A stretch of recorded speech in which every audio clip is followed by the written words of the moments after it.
Hello everyone. आज हम करेंगे प्रोसेसिंग ऑफ टी। तो इससे पहले हमने उसकी एग्रोक्लाइमेटिक कंडीशंस क्या होती हैं, मॉर्फोलॉजी क्या होती हैं, वैरायटीज़ कौन कौन सी हैं, ये थोड़ा सा पढ़ लिया था। ठीक है, आज पढ़ेंगे हम प्रोसेसिंग। ठीक है, हमने पढ़े हैं कि मेनली 4 टाइप्स की कमर्शियल टीज होती हैं। कौन कौन सी? ब्लैक टी, हमने वैसे पढ़ा होगा ना, ब्लैक टी है, ग्रीन टी, ठीक है। इसके अलावा oolong tea and brick T, ये 4 टाइप्स की हैं। बट इनमें जैसे इंडिया के अंदर मेनली हम इंडिया और श्रीलंका के अंदर प्रोडक्शन होता है ब्लैक टी का। ठीक है, ग्रीन टी मेनली प्रोड्यूस होती हैं जापान, चाइना एंड ताइवान के अंदर। ठीक है, ओलोंग टी का प्रोडक्शन होता है कहाँ पे? Taiwan and bulk of which is exported to US. ठीक है, नेक्स्ट है black T.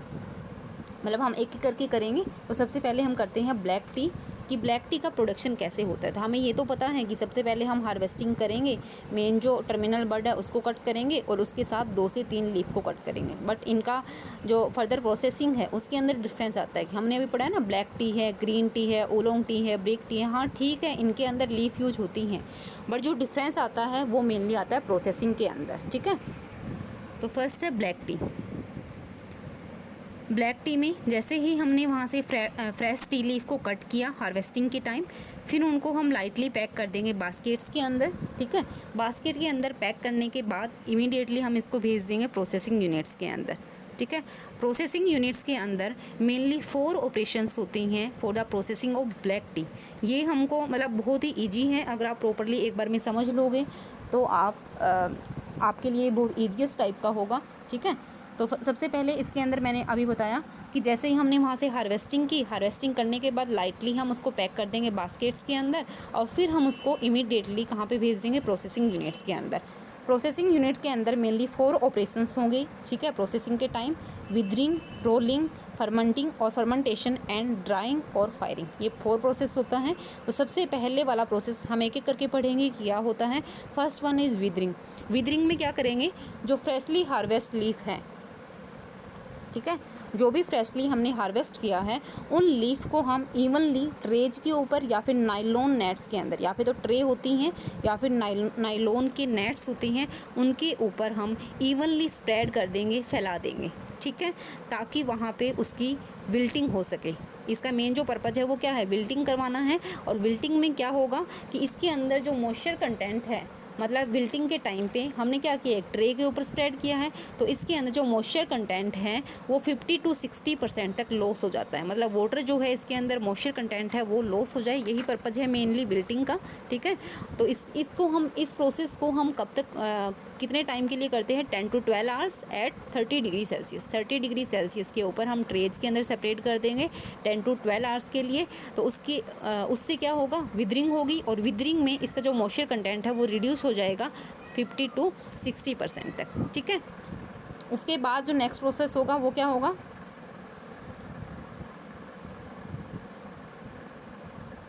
Next is rolling.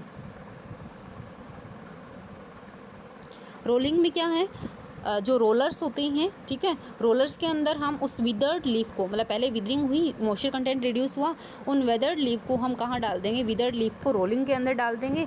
और जो रोलर्स होते हैं, मतलब रोलर्स के थ्रू पास करेंगे, तो रोलर्स के अंदर क्या होता है? प्रेशर होता है ना, मतलब कि ज़्यादा वेट के होते हैं, तो जैसे ही रोलर के अंदर डालेंगे तो एक प्रेशर एग्जेक्ट होगा, और उस प्रेशर की वजह से वो जो लीफ आपने डाली है रोलर के अंदर, उसके अंदर जितना भी कंटेंट है लीफ के अंदर वो सारा कंटेंट लिबरेट हो जाएगा, क्योंकि सेल्स रप्चर होगी तो सेल के अंदर जो भी कंटेंट है वो सारा लिबरेट हो जाएगा। तो सेल के अंदर क्या होता है? सेल सैप होता है, और उस सेल सैप के अंदर जो भी एंजाइम्स है वो सारे लिबरेट हो जाएंगे सेल से। ठीक है, तो ये एंजाइम्स मेनली फिर पार्टिसिपेट करेंगे जो नेक्स्ट स्टेप है फर्मेंटेशन का, उसके अंदर। तो नेक्स्ट स्टेप हमारा क्या आ जाएगा? फर्मेंटेशन। फर्मेंटेशन मेनली कहाँ होती हैं? कुछ स्पेशली डिजाइन हाउसेज होते हैं, फर्मेंटेशन हाउसेज, वहाँ पे फर्मेंटेशन का प्रोसेस होता है। ठीक है, जहाँ पे कुछ कंडीशंस, रेगुलेटेड कंडीशंस होती हैं, जैसे टेम्परेचर है। तो इसके लिए फर्मेंटेशन के लिए, टी की फर्मेंटेशन के लिए टेम्परेचर की रिक्वायरमेंट होती है 24 to 27 डिग्री सेल्सियस, और ह्यूमिडिटी की रिक्वायरमेंट होती है 90% तक। ठीक है, ये एसेंशियल होती है, मतलब इनको हम मेंटेन करके रखते हैं, रेगुलेट करके रखते हैं उन फर्मेंटेशन हाउसेस के अंदर for the processing of T. ठीक है, तो जो पार्शली अब फर्मेंटेशन स्टार्ट हो चुकी है, क्योंकि यहाँ से जो फर्मेंटिंग एंजाइम्स हैं या फिर जो सेल्स है वो रिलीज हो चुका है। ठीक है, तो पार्शली फर्मेंटेड जो रोल्ड मास होता है लीफ का, उसको हम फिर ट्रेज के ऊपर स्प्रेड कर देंगे। ठीक है, और जो थिकनेस है वो 2.5 to 10 सेंटीमीटर की रखनी है। मतलब एक ट्रे के अंदर हम उस पार्शली फर्मेंटेड रोल्ड मास को स्प्रेड कर देंगे, और स्प्रेड करने के बाद एक टाइप से ट्रे के अंदर उसकी जो थिकनेस है वो 2.5 to 10 सेंटीमीटर तक रखेंगे। उसके बाद उसको हम कवर करके रख देंगे ताकि वहाँ पे वार्म कंडीशन बन सके। ठीक है, अब इस टाइम पे क्या होगा, फर्मेंटेशन चल रही है क्योंकि फर्मेंटिंग एंजाइम्स रिलीज हो चुके हैं। ठीक है, तो यहाँ पे जो टी थी उसका कलर चेंज हो जाएगा, और कलर कैसा हो जाएगा, यहाँ पे ब्राइट रेड कलर का आ जाएगा, और एक जो करेक्टरिस्टिक एरोमा और फ्लेवर है वो डेवलप हो जाएगी। नेक्स्ट एंड लास्ट प्रोसेस है हमारा क्या, कौन सा प्रोसेस है, लास्ट प्रोसेस कौन सा था, ड्राइंग एंड फायरिंग। ठीक है, तो ड्राइंग और फायरिंग में क्या करते हैं, जो भी हमारी फर्मेंटेड लीफ है, फर्मेंटेशन हो चुका है, करेक्टरिस्टिक स्मेल और एरोमा उसके अंदर आ चुकी हैं, कलर भी उसका चेंज हो चुका है, तो उन फर्मेंटेड लीफ को हम फिर कहाँ डालते हैं, अवन के अंदर डालते हैं, और उसको एक्सपोज करते हैं हॉट एयर करंट के अंदर 90 to 70 degree Celsius temperature maintain करके रखते हैं अप टू 20 to 25 मिनट्स तक। ठीक है, अवन के अंदर रख देंगे हम उसको। तो उसमें क्या होगा, जो प्रोडक्ट है उसके अंदर अगर थोड़ा बहुत जैसे हमने वैसे तो भी पढ़ा था कि जो कौन सा प्रोसेस था, विदरिंग का प्रोसेस था, उसके अंदर 50 to 60% तक मॉइस्चर कंटेंट रिड्यूस हो जाता है। लेकिन फिर भी अगर कोई मॉइस्चर कंटेंट अभी भी बचा है तो वो कहाँ पे लॉस हो जाएगा, ये जो लास्ट स्टेप है आपका ड्राइंग और फायरिंग का। ठीक है, अवन के अंदर रख रहे हैं हम 90 to 100 डिग्री सेल्सियस पे, तो मॉइस्चर कंटेंट रिड्यूस हो जाता है। ठीक है, अप टू 3 to 4% तक। उसके बाद हम उनको क्लीन कर लेंगे। ठीक है, क्लीन करने के बाद पैक कर देंगे प्लाईवुड के अंदर और मार्केट में एक्सपोर्ट के लिए भेज देंगे। ठीक है, इसके अलावा अब क्या है, प्रोसेसिंग के बाद अगर वहाँ पे जो वेस्ट बचता है, प्रोसेसिंग के बाद जो भी वेस्ट बचा है लीफ का, उसको हम सोल्ड करते हैं एज ए फ्लफ। मतलब उसको भी मार्केट के अंदर सोल्ड करते हैं, जिसको बोलते हैं फ्लफ। ठीक है, और इस फ्लफ के अंदर कैफीन कंटेंट होता है 3.5% तक। ठीक है, तो इस फ्लफ को यूज करते हैं या फिर इसको सोल्ड करते हैं for the extraction of caffeine. Clear है यहाँ तक? चलो नेक्स्ट हम करेंगे ग्रीन टी। अभी जो प्रोसेसिंग की है हमने वो कौन सी की है, ब्लैक टी की है। ठीक है, पढ़ा है ब्लैक टी के अंदर हमने प्रोसेस कौन से थे, मेनली कौन से ऑपरेशंस थे, 4 थे, withering, rolling, fermentation and drawing, ये 4 प्रोसेस थे। अब ग्रीन टी के अंदर क्या होता है, ग्रीन टी में क्या करेंगे हम, जो भी ग्रीन टी जैसे ही वहाँ से प्लग करेंगे, प्लग करने के बाद क्या होगी, ब्रीफली हीटिंग करेंगे आयरन पैन्स के अंदर, या फिर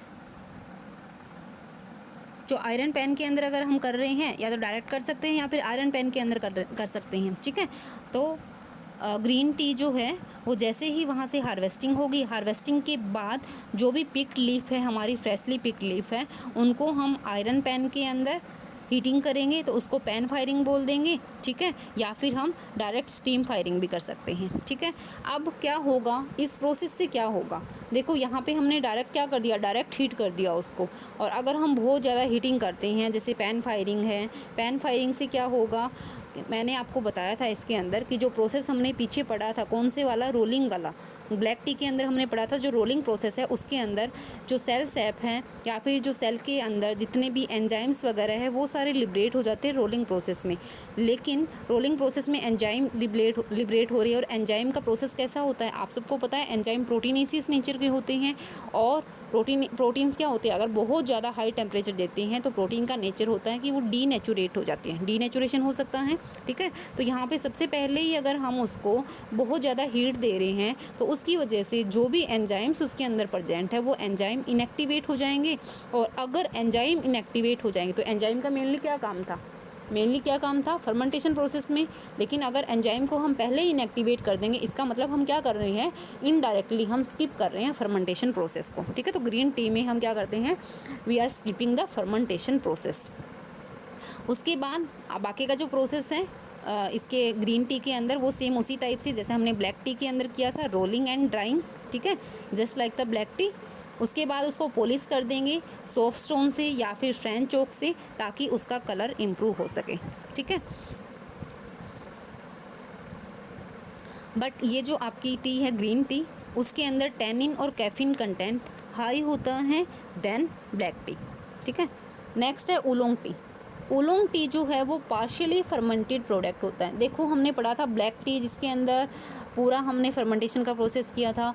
ग्रीन टी के अंदर हमने क्या देखा कि एंजाइम्स को इनएक्टिवेट कर दिया, जिसकी वजह से हमने फर्मेंटेशन प्रोसेस को स्किप कर दिया।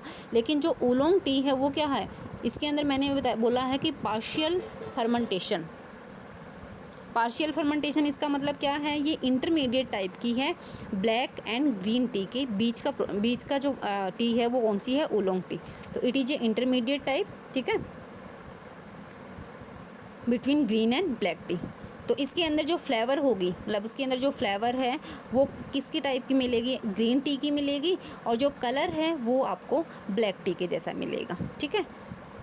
क्योंकि कुछ तो फर्मेंटेशन हो चुकी है इसके अंदर, पार्शियल है, तो जैसे ही थोड़ी सी फर्मेंटेशन स्टार्ट हुई है तो उसकी वजह से इसके अंदर जो कलर है वो ब्लैक टी वाला आ जाएगा, ठीक है। मतलब कैसा था, ब्राइट रेड कलर का हो जाएगा।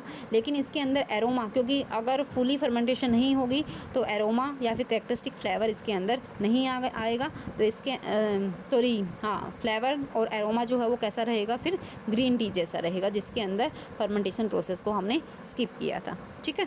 नेक्स्ट है ब्रिक टी।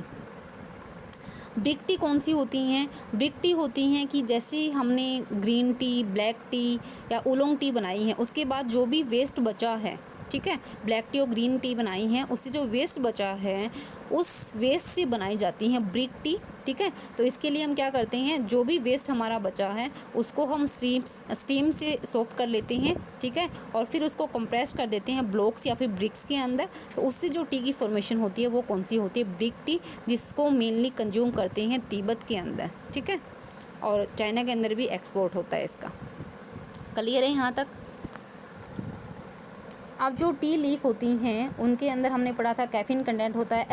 एसएम वैरायटी जो होती हैं वो रिचर होती हैं कैफ़ीन एंड पॉलीफिनोलिक कंपाउंड्स के अंदर देन चाइना वैरायटी, ठीक है। और जो फ्रेश लीफ होती हैं उसके अंदर स्टिमुलेटिंग थीन प्रेजेंट होता है, जो कि एक एल्कलॉइड होता है which is identical to caffeine. Theine present रहता है फ्रेश लीफ के अंदर, जो किसके आइडेंटिकल होता है, कैफ़ीन के, जिसका नेचर कैसा होता है, स्टिमुलेटिंग होता है, ठीक है।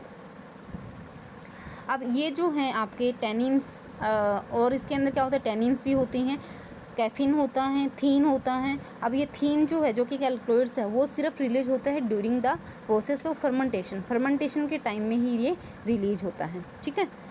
तो हमने पढ़ा था ग्रीन टी के अंदर क्या है, ग्रीन टी के अंदर फर्मेंटेशन प्रोसेस को हमने स्किप कर दिया था, इसका मतलब वहाँ पे थीन रिलीज नहीं होता, ठीक है। इसके अंदर जो एरोमा और फ्लेवर होता है टी का, वो किसकी वजह से होता है, ये चीज़ें कुछ है जो कि हमें पता होना चाहिए। इसके अंदर जो एरोमा होती है, कैरेक्टरिस्टिक एरोमा, वो होती हैं due to the presence of ethereal oil, जिसको बोलते हैं थियोल, ठीक है।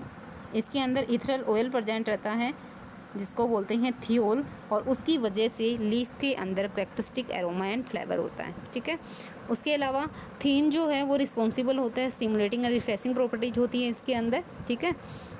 और इसके अंदर जो बीटरनेस होती हैं, आपने देखा होगा ना, बीटर क्वालिटी की होती है। जो बीटरनेस है टी के अंदर, वो किसकी वजह से होती है, due to the presence of tannin. तो जिस भी टी के अंदर टैनिन कंटेंट हाई होगा वो उतनी ही ज़्यादा बीटर होगी, ठीक है। क्लियर है यहाँ तक। ओके, तो हमारा ये जो टॉपिक है टी, वो कंप्लीट हो चुका है। टी के टाइप्स हमने कर लिए हैं, प्रोसेसिंग हमने कर ली है, जो कि बहुत ही इम्पोर्टेंट है।